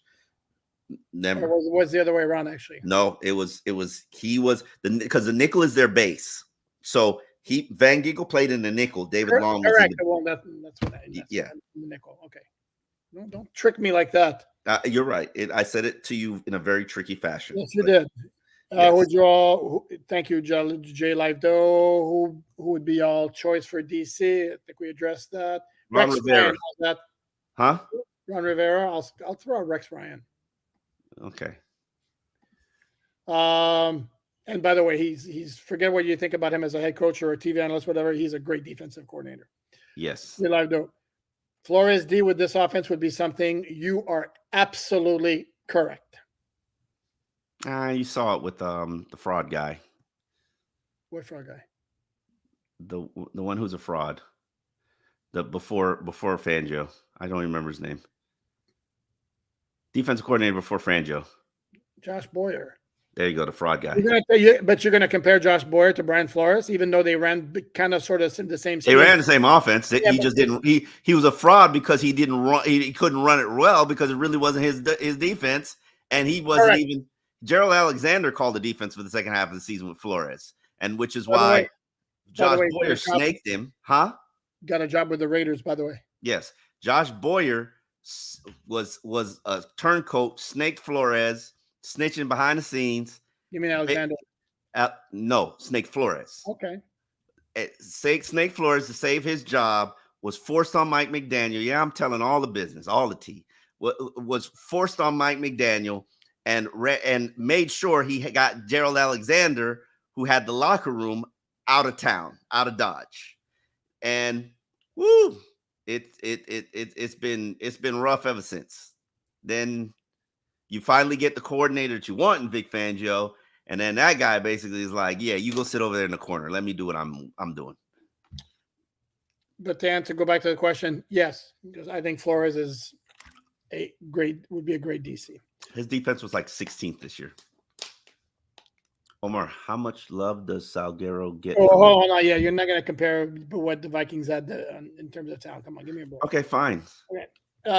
Joby Omar, how much love does Salguero get from you? Why is it an Omar question number one? That's not who you should be asking about Salguero. Okay, who should he be asking? A guy wearing a Montreal Expos hat. But I don't have any beef with Salguero. We generally travel together on flights.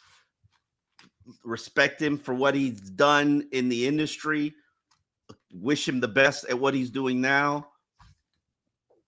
Outside of the whole Trump stuff, I ain't got no problem with him. Oh, yeah, you went there. Okay. Moving on. JT 2K26. Thank you. Ryan Clark was right. I think if Tua loses 20 pounds, work on his speed, he will be more of a threat. Defenders will have to worry about his feet. But then he won't be durable. He'll be more susceptible to injuries. Can't have it both ways. Right? Tua put on weight to make himself more durable. He's thicker. He is. I call him Thickum. It is what it is. And I'm sorry, you can't have it all. Do you want to scramble? Do you need a scrambling quarterback? Is that what you want? Is that what you need? Look, I know what you need, but I don't want my quarterback to run. I don't want a scrambling quarterback. I want a quarterback who's able to make play off schedule and outside of the pocket if need be. Make plays off schedule and outside of the pocket. Run some rollout bootlegs. Stop it. Run some rollout bootlegs. He could make it happen. Don't do that. What he is better at is decisions, going through his reads, progressions, throwing accurate passes. It was I don't know if this for certain. I can't remember because it's been so long ago. I once asked a very established head coach who had found quarterback after quarterback after quarterback after quarterback to give me the 10 traits that you need for I didn't even ask for 10. The traits that you need from a quarterback. How long ago? Over a decade ago, because I believe it was Mike. I can't remember who the coach was, but I believe it was Mike Shanahan. Okay, but understand the NFL has changed. The NFL has changed, but he always built his teams off quarterbacks that were like Lamar Jackson and like Trey Lance. So I think it was I can't say verbatim because I do not remember who I got it from. It was either Mike Shanahan or Gruden.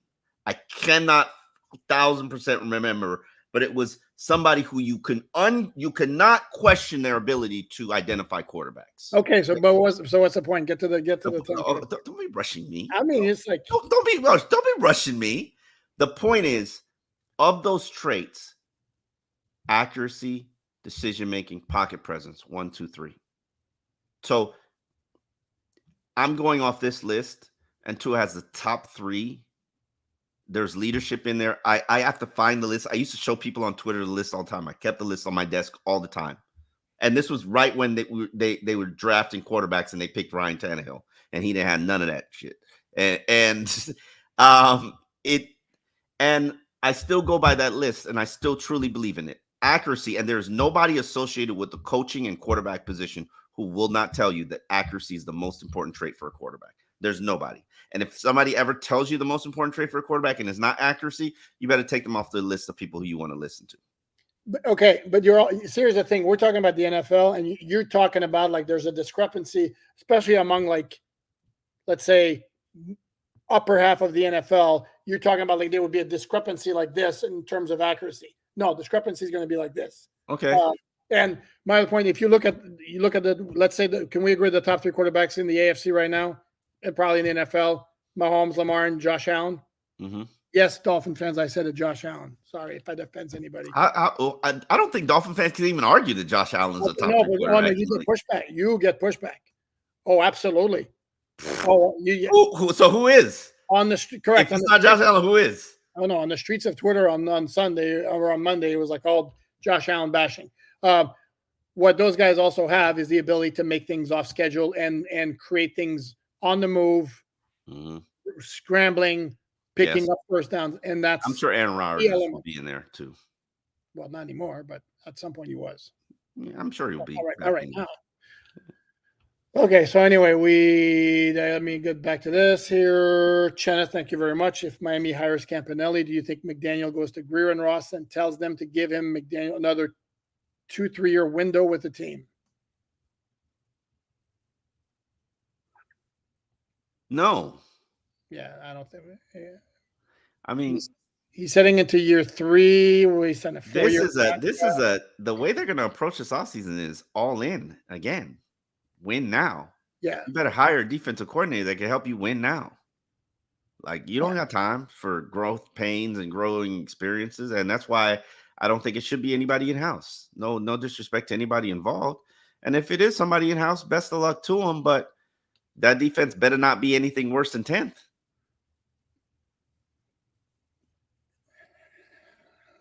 Yeah, it might be worse than 10, especially since you're starting off with no. It don't matter. It don't matter. You're in a win now mode. You better figure it out. Correct. That's why. No, they're not getting it to they don't have the cap maneuverability for another 2-3 year window. Yeah, no. And if you're gonna do that another 2-3 year window, then just purge it. Just start now. Peter J. FinFan, thank you. Dysfunction at its best. Wide receiver needs an OC. Now we screwed up DC. I think Greer and Ross would mess up a wet dream. Wide receiver need an OC. I don't get that part. I don't get that whole. No. Peter, your comment is not making much sense. But I guess it's Ross and Greer are the problem. Okay, I've heard this all before. You know, when you don't win the Super Bowl, it's the GM and the owner's fault, and then the head coach and then the quarterback. Like.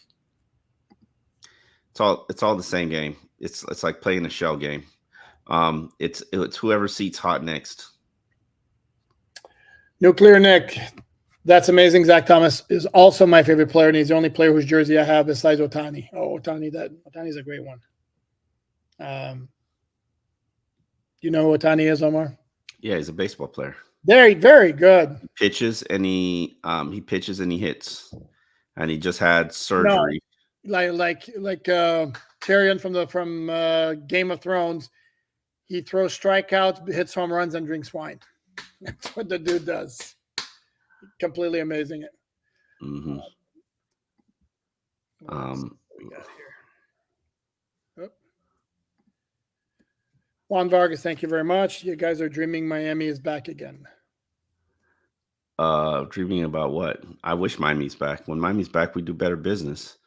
EJ 9803. Why would bringing a failed head coach help McDaniel become a better head coach? You know why? You want to take it first? No, go for it. Failure leads to education and learning from your experiences. Some of the best stories that you could share about your failures.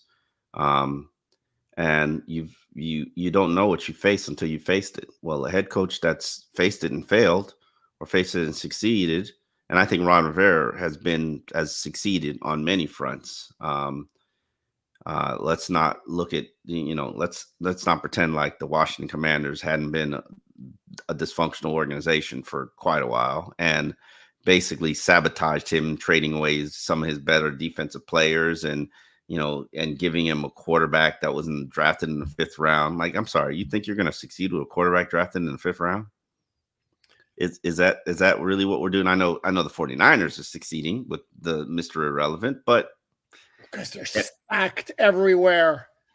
I think he's good, and he just delivered a fourth quarter victory, and nobody's putting respect on his and he played name. And he played like booty cheeks the rest of the game. And then when his team needed him to rise and be clutch, he did what Tua couldn't. Absolutely fair. Hold on, I want to address this one here real quickly, guys. And that isn't that how we define our quarterbacks? Can they rise to the occasion when you need them to? No, it's part of the evaluation process. Anyway, no, the question was, I can't find it right now, is about why do we think Vrabel is going to get a head coaching job? Because he's a hell of a coach. That's why. And to me, he's in my top 5. And also understand, fans, when a head coach gets fired, head coach contracts are guaranteed. When they get fired and they've got years remaining on their contract, there's something called offset language, which means if you get another job, and we hope you do get another job, basically, if we owe you $5 million, whatever your next job is, whether it's for $2 million, we're going to pay you $2 million less. So no matter what, next year, you're going to make $5 million. So if you take another job, you're basically subsequently working for free. I have always wondered in my mind, why don't you as a coach take a year off, recharge your batteries, do what Vic Fangio did, instead of jumping back in a job and working for free? It makes absolutely no sense to me. Because they enjoy what they do. I mean, that's all right. I enjoy what I do too. I'm not doing it for free though. You're not? Nope. Means I have to pay you when you write stories? Absolutely. Oh, that's funny. Dylan Pupar, should Tua come up here to our hometown of Montreal this offseason to train outside and get ready for the playoffs? Listen, let me address that playoff game, because I don't know if I have done it thoroughly or accurately, and it's one of those things where I feel like excuses. Go ahead, Omar. Oh my God! Sorry. I feel like I should provide. I haven't done a film study in a very long time, just because of the criticism that comes with it. Like Gaze was one of the ones that taught me not to stop doing the film study. I'm just being honest with you, because players got all in their feelings. Okay. And that goes back to what we said earlier in the show, that players in 2024 or 2023, whatever, they just can't handle it. Nope. In that Kansas City game, you literally, if you were going, you can only really truly tell this if you're watching the coach's film. The television copy does not do it justice. Anything going that direction, anything going this direction, because it was that way, and if it went 15 feet in the air, that ball was dying. All kicks died, all passes in the air died. So for one half of the game, if you were going in that direction, you couldn't throw the ball. Defense was going to clamp down on the run. You had to throw quick hitches, quick screens, very short passes. The only time Patrick Mahomes got them, Patrick Mahomes threw 2 respectable passes going that direction. It was a third down conversion underneath to Kelsey. That was a really, really good throw. About 15 yards downfield. He had to put all his arm into it, which he can do, and it got there. And then there was an underneath drag route, which you know how Dolphins love those drag routes, a crossers over the middle of the field to the Rice kid, and he just got you rack and got you in the scoring territory. Both plays got you in the scoring territory. When the Dolphins were going that way, they absolutely couldn't do anything.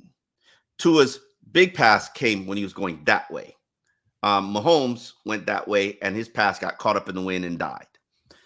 The wind conditions dictated how Kansas City played, because they knew how you were going to play, because you didn't have the quarterback with the arm. So they played for that, and they were jamming the snot out of Miami's receivers, as you saw, and they were playing to defend the run. They've got Andy Reid. They're brilliant. They're going to outcoach you no matter what, because it's just not great. Their DC is great also. Yeah, it's just not Tua. It's just not Patrick Mahomes, Tua. It's also Andy Reid, Mike McDaniel. So, yeah, you got outcoached, you got outplayed, you got out schemed. You weren't able to handle the conditions of the game, and the elements played a factor in the game. Like, but you also said, and this is part of the issue, that the Chiefs were playing a certain way because they knew that Tua can't throw through the wind. And that, but there's a very short list of quarterbacks that they would have played differently. Very short list. Just give that some thought. Josh Allen, Lamar Jackson, Justin Herbert would be another one who has the arm to do it. The kid in Tennessee. Oh, Will Levis, absolutely. C.J. Stroud. Yeah. The The kid in Indianapolis. Yeah, if you can't throw the ball 70 yards, you're probably going to struggle. I'm sorry. I don't even think Trevor Lawrence could have played in that game. Certainly not with his inaccuracy. Oh yeah, he's accurate. No, he had a bad year, but let's not pretend that Trevor Lawrence is not. I'm not on that Trevor Lawrence train. Oh no, I know. I'm good, bro. I'd rather Tua every day, all day. Okay. To me, the Jaguars called with that trade, I wouldn't even let him finish the sentence. Would you like to? Yes. Stop it. Anyway, understanding he didn't have a good year, but it's a team game. It's also part of it is what you have around you, as we heard so often in 2020 and 2021. And it's amazing now that caveat cannot be used for any quarterback now, even though that's all we heard in 2020 and 2021. Again, where's the lie? No lie. Where is the lie? Sorry. No legit coaches will. Harvey says no legit coaches will come to Miami where they have to answer to an imbecile like Greer. That is just so factually inaccurate. And it's rude. Seriously, there's no reason. It's not even close to accurate. Like, I'm sorry.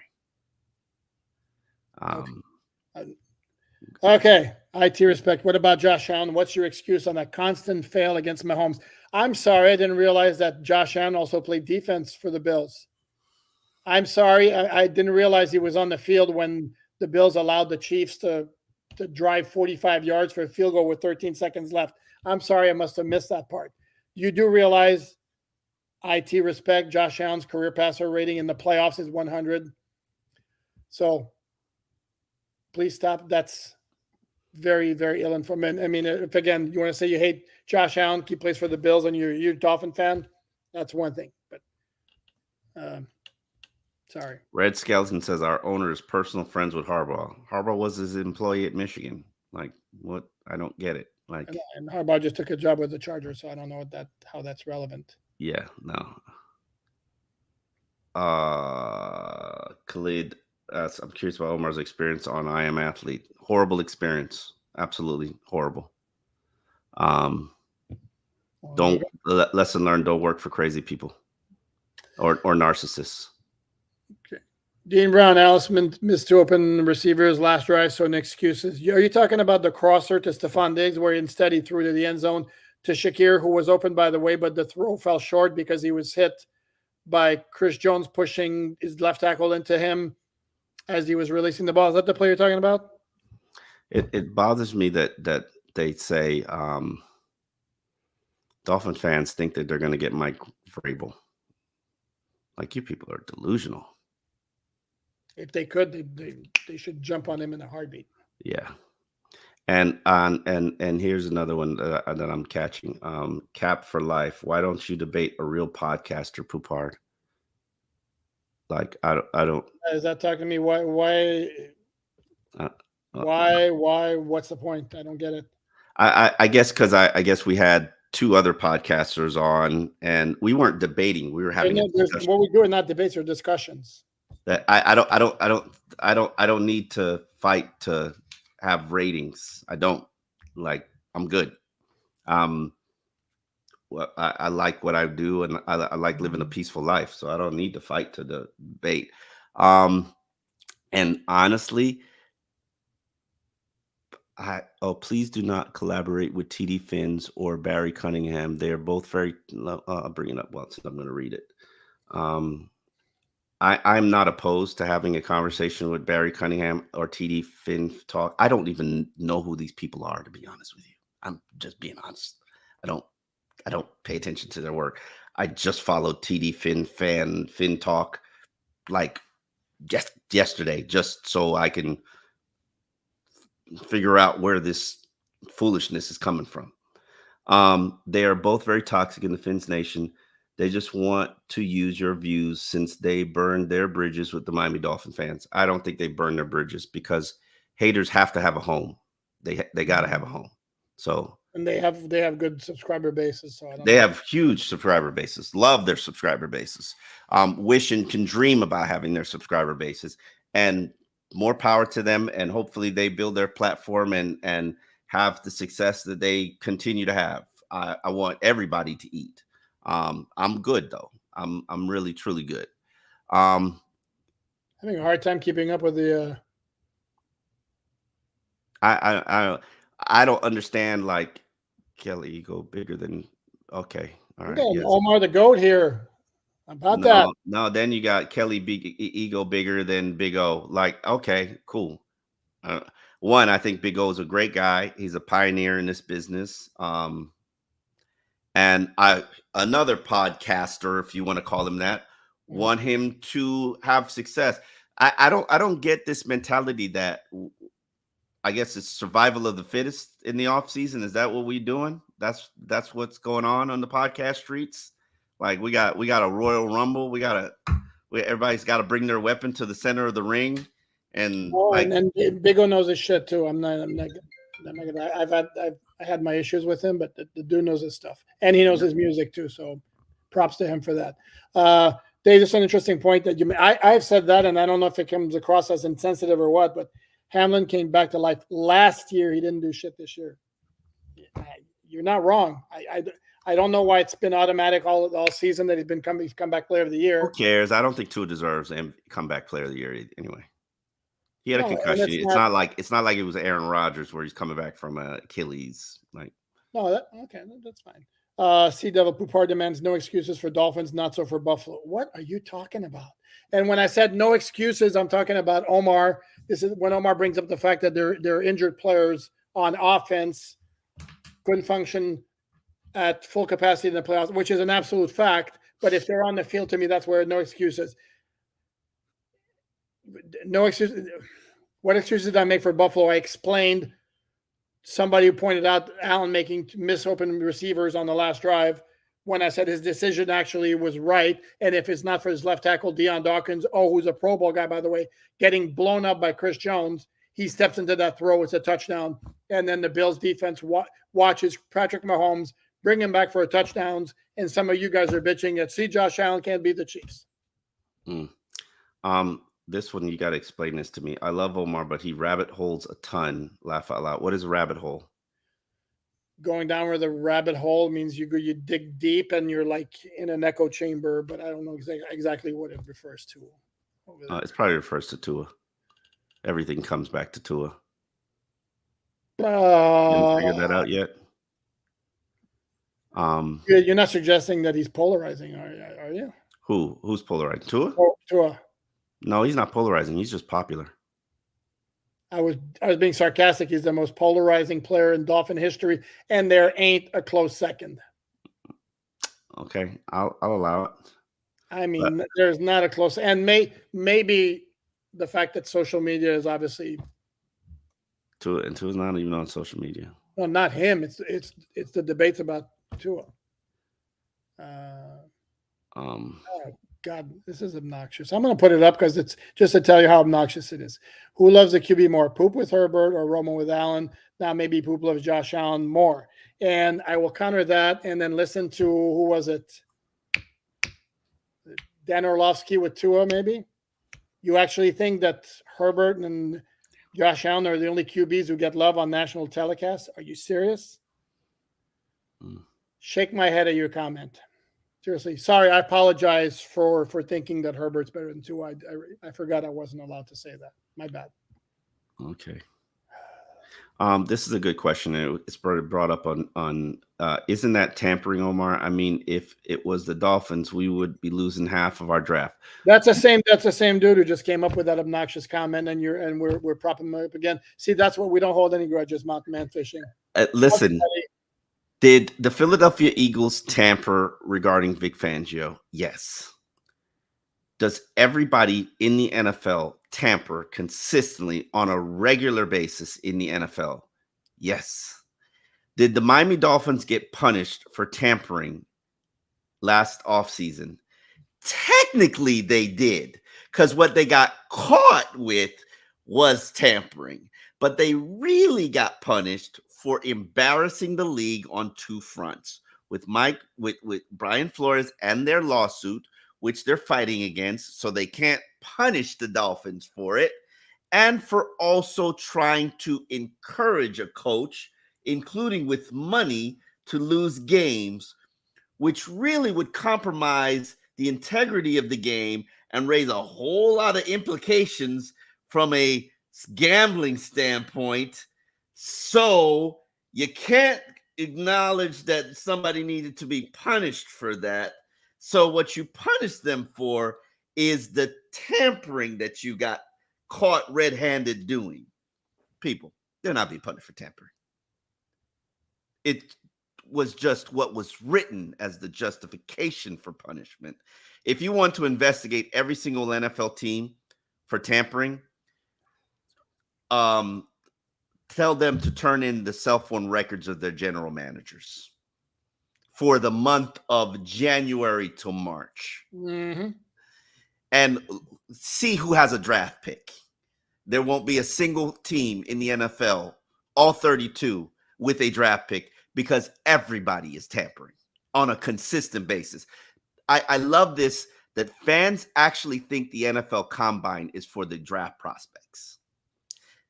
The draft prospects are like the fourth most important things. GMs don't even watch that crap.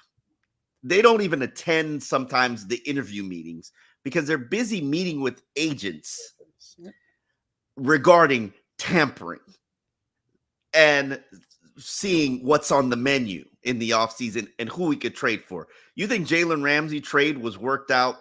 Oh, the day of it wasn't. You think that was worked out the day of free agency began or the day it got announced? No, that crap was worked out in Indianapolis when the Dolphins were tampering, just like every other team Jalen Ramsey was put on their menu, and they decided whether or not they wanted to bid or not. This is the NFL, people. Don't be naive. In the Senior Bowl, they will have meetings, and it will not be about the prospects at the Senior Bowl.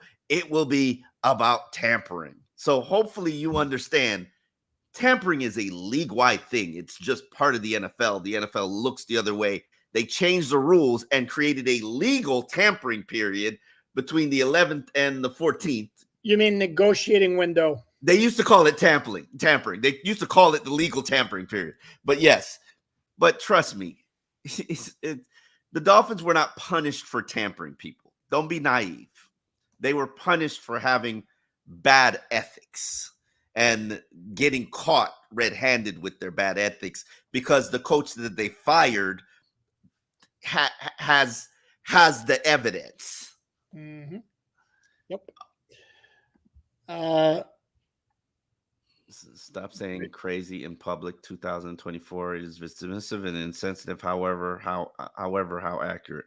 Let me jump in here. We're talking football here. I understand. I understand the point. And so, what should I say? Moronic? Since we're so sensitive and crazy is hurtful to people. Yeah, we're talking football here. I think I get. Like I said, I get the point, but I don't know. It's Legion hard reset if Tua can get it done next year. Yeah. David says draft the nose tackle, man. Do you know how hard nose tackles are? I was told nose tackles are the second hardest position in football to draft behind quarterbacks. So enjoy. And what percentage of the defensive snaps did Raekwon Davis play? Like maybe 300 snaps. All right. Oh, wow. We got accused of covering up the bad marriage with Fangio. Did we cover up the bad marriage with Fangio? I can't even find that comment. But did we cover up the bad marriage with Fangio? The media covered up the bad marriage with Fangio. Did we? I'm asking you. Did we cover it up? No, I don't recall that. We never told you it was a good marriage. Tupac laughed. Tua better than Stafford. Disagree, but I disagree too. You give me a choice, I'm taking Stafford. Not age factoring in. I'll take Stafford. Well, for 1 year, yeah. Omar, is Russell Wilson done? The NFL players that I used to work with, they think he's done. So I have to. He doesn't have the height. He doesn't have the pocket presence anymore. And he doesn't have the athleticism to get out of the pocket and improvise and make plays. So, yes, they think he's done. That's the reason that they say. I don't know. But if somebody knows quarterbacks, it would be the coach of the Denver Broncos. And if he's done with him, I probably Well, there's also a lot of this involved too. It don't matter. They still got to pay it anyway. No, they don't. That's why. Why do you think they benched him? So he wouldn't be guaranteed. No, they benched him because as a punishment, he's still. Trust me, his contract is still guaranteed for this. They benched him so he wouldn't get injured, and then they would be on the hook. You're gonna make me go look at Russell Wilson. Yeah, go ahead and look. Because all right, cool. He thinks you're wrong on that one. They were trying to force him to remove guaranteed money from his contract. Funny. I don't necessarily. He's 35 years old. Tupac Life says, Omar. Tupac Life says Fangio threw the Eagles game. Tupac funny. What? Tupac says Fangio threw the Eagles game. Mr. Russell Wilson, sir, is fully guaranteed $17 million in 2024. So there's a provision. Hold on, read again. Go ahead and look at some more comments. No, and then on March 18th, if he's on the roster, his 2025 contract will be guaranteed. Correct. That's the one. And didn't want 2025, but for 2024, which is the season that we're in, he has $18 million that they owe him. His base salary is fully owed, sir. No, correct. But my point is the reason he was benched was contract related and relates to the 2025 guarantee. It doesn't matter. You're going to walk away and give him $17 million. I understand, but if he got hurt and it was a long-term injury, you would have been on the hook for 2025. Why you pushed back on this? Okay, you would have been on the hook for 2025. Okay, all right, I'll accept that. Okay, I'll accept that. That's a good thing. I'll accept that for $37 million. Yeah, I'm not chancing that. That's why they benched his ass. Like, yeah, you're not gonna get hurt on our watch. Yeah, but you're still looking toxic. I mean, I guess so. It is what it is. Dude, what was it? The Raiders did the same thing with Derek Carr the year before. Yeah. That's funny. Pro Bowl quarterback Tyler Huntley available. That's funny. Dude made the Pro Bowl last year. I think he was like he was a 27th alternate or something. Because Tua couldn't show up. Anyway. All right. Can we end this thing, please? Yeah, we're almost an hour 47 minutes. Yes. Is it a time of death? Yes, time of death is 1:51. In the comments, and I will look at the comments. Put who you want as the defensive coordinator. I'd love to see it. So, give me a name. I'd love to do research. I haven't been looking at defensive coordinators. I figured why begin shopping till I didn't know if Mike McDaniel was going to pull the trigger. Proud of him that he did, because that actually means he listens to his players, which I didn't know if he was or if he wasn't. So I'm curious to see what happened. Does Channing Tindall have a chance now too? Poupard, please answer that question. Don't see it. There's nothing there, folks. Sorry. Yeah, nothing there. I think Cam Smith gets a shot, and I think Cam Smith could become a player. Cam Smith can become a player. There is nothing there, Channing Tindall. Sorry. Yep. Hate to break it to you, folks, but sometimes guys got it, sometimes they don't. All right. Well, we thank you for watching. We thank you for participating. We have just gone an hour and 50 minutes. We love you, folks. Thank you for supporting us. Clicks are important. This is a very difficult time in the podcast community, which is why people want to start these wars so they can get their numbers up. Beefs do well for business, but I'm sorry, I'm not participating in it. Love ready, you. Thank you. We're ready. Yeah. Are you ready? You training? Okay. Yeah. All right. Thank you again.